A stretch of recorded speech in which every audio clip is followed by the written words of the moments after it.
The next day,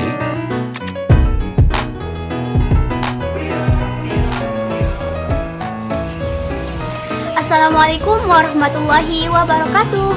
Hai teman-teman, kami dari kelas 12 IPA 3 di sini akan menjelaskan produk-produk polimer beserta dampak negatif dan dampak positif apa sih dari pemakaian produk-produk polimer. Dan kenapa sih kita dilarang untuk menggunakan plastik secara berlebihan?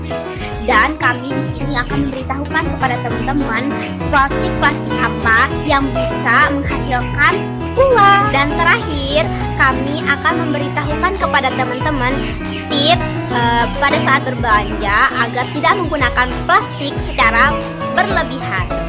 Yuk langsung aja simak videonya. Polimer dapat digolongkan berdasarkan asalnya, berdasarkan monomer pembentukannya, dan berdasarkan sifat terhadap panas. Polimer digolongkan menjadi 4 golongan. Yang pertama, polimer alam dan sintetis. Kedua, polimer adisi dan kondensasi. Yang ketiga, homopolimer dan kopolimer. Dan yang terakhir, termosetting dan termoplastik. Pengertian polimer alam. Polimer alam yaitu polimer yang terbentuk secara alami yang hanya terdapat di alam. Contoh polimer alam yakni telur. Telur merupakan salah satu makanan yang mengandung protein.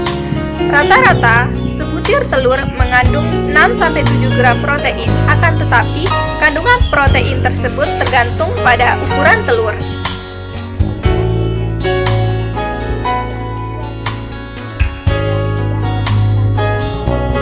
Salah satu contoh polimer sintetis adalah teflon.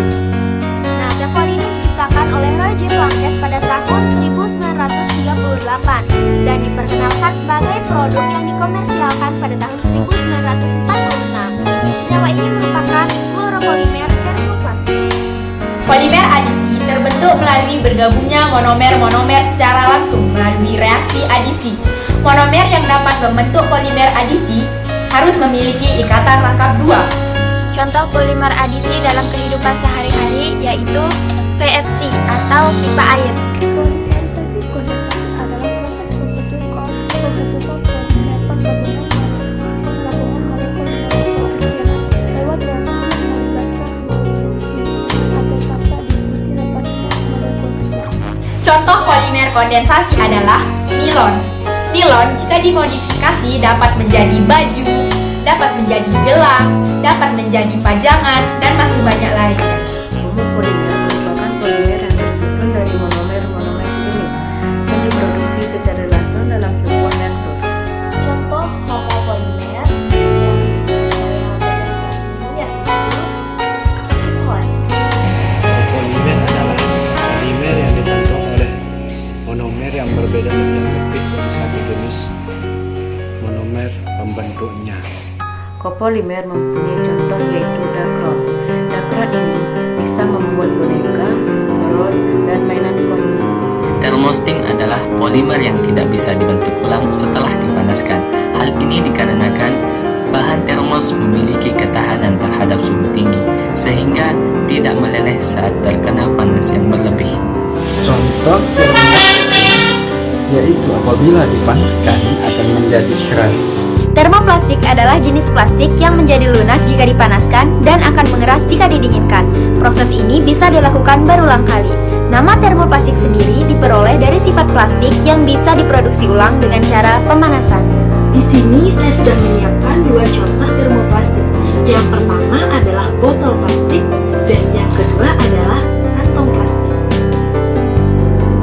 Dampak positif dan negatif dari penggunaan plastik. 1. Dampak positif dari penggunaan plastik. Yang pertama, dapat memudahkan pekerjaan. Yang kedua, ringan sehingga dapat dibawa kemana-mana. Dan yang ketiga, tentunya lebih hemat dan ekonomis. Dampak negatif penggunaan plastik.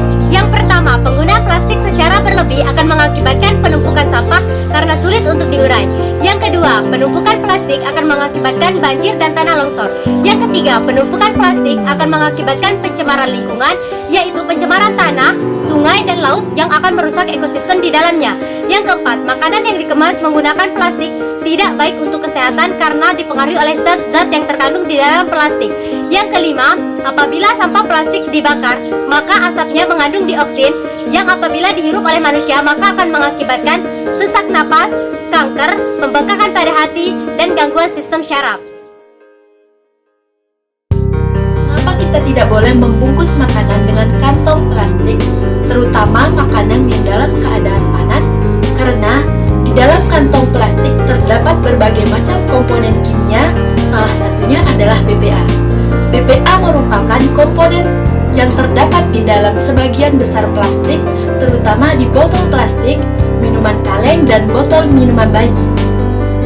Apabila BPA itu masuk ke dalam tubuh dalam jumlah yang banyak, akan ikut ke aliran darah, dan BPA itu akan menyebabkan fungsi hormon atau hormon estrogen kita akan rusak.